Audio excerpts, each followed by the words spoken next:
నమస్కారం, మీరు చూస్తున్నారు HN9 టీవీ. పశ్చిమ గోదావరి జిల్లా నర్సాపురం నియోజకవర్గం నుండి తెలుగుదేశం పార్టీ అధినేత నారా చంద్రబాబు నాయుడు భారీ బహిరంగ సభ నిర్వహించారు. మెయిన్ రోడ్ స్టీమర్ రోడ్ నందు సాయంత్రం 5 గంటలకు నిర్వహించడం జరిగింది.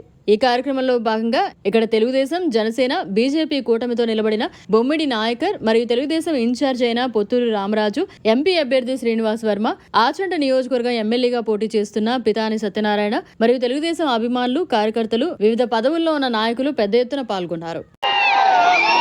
ఈ సెంటర్లో మీటింగ్లు పెట్టడం కూడా నేర్పించేది తెలుగుదేశం పార్టీని.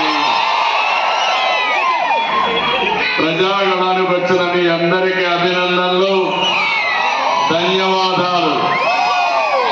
ఈరోజు నేను ఇక్కడ వచ్చింది, రేపు జరిగే ఎన్నికల్లో మీరు 2 బటన్లు నొక్కాలి.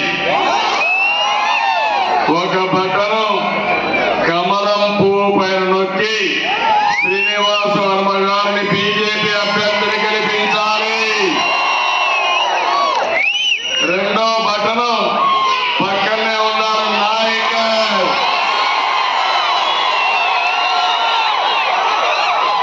జన సైనికుడు,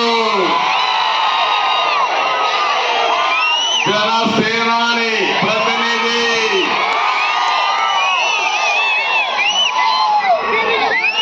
గ్లాస్ పైన నొక్కి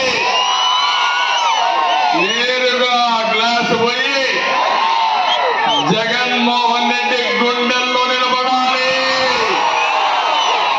సిద్ధమా తమ్ముళ్ళు? మీరు నిలబడుతున్నా ఏమమ్మా ఆడబిడ్డలు? మనమంతా ఇప్పుడు కీలకమైన సమయానికి వచ్చాం. మనందరి బతుకులు మార్చుకునేందుకు, మన జీవితాల్ని సరిదిద్దుకునేందుకు వచ్చే అవకాశమే రేపు జరిగే ఎన్నికలు. నేను అడుగుతున్నా, ఇక్కడుండే మిమ్మల్ని నర్సాపూర్లో 5 సంవత్సరాలు జలగ పాలన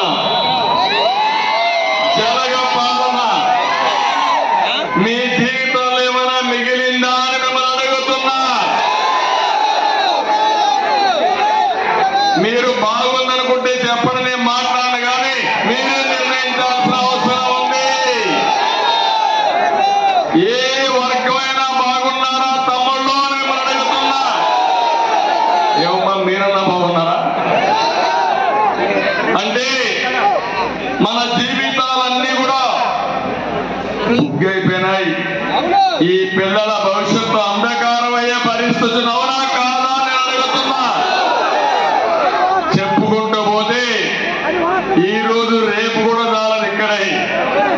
ఈ వర్గం ఆ వర్గం అని లేదు, అన్ని వర్గాలు సంక్షోభంలో పడ్డాయా లేదా? ఇబ్బందుల్లో ఉన్నారా లేదా? మీ ఆదాయం పెరిగిందా? ఖర్చులు పెరిగాయా లేదా? జీవన ప్రమాణాలు తగ్గాయా లేదా? ఏ ప్రభుత్వం అయినా ఖర్చులు తగ్గించి ఆదాయాన్ని పెంచి మీ యొక్క మెరుగైన జీవన ప్రమాణాలు ఇవ్వడం ఆ ప్రభుత్వ లక్షణం. ఈ రోజు మీరు చూడండి, నరేంద్ర మోడీ గారి నాయకత్వంలో దేశం దూసుకుపోతా ఉంటే జగన్మోహన్ రెడ్డి రివర్స్ పాలనలో రివర్స్ లో పోతా ఉంది మన రాష్ట్రం. దీనికి మీరు ఆమోదిస్తారు అని మిమ్మల్ని అడుగుతున్నా. తమ్ముళ్ళు, కొన్ని ఉదాహరణలు. ఆంధ్రప్రదేశ్ రైతు, ఏ రైతైనా బాగున్నాడా తమ్ముడు? మరిన్ని అప్డేట్స్ కోసం మన HN9 టీవీ ఛానల్ ని సబ్స్క్రైబ్ చేసుకోండి.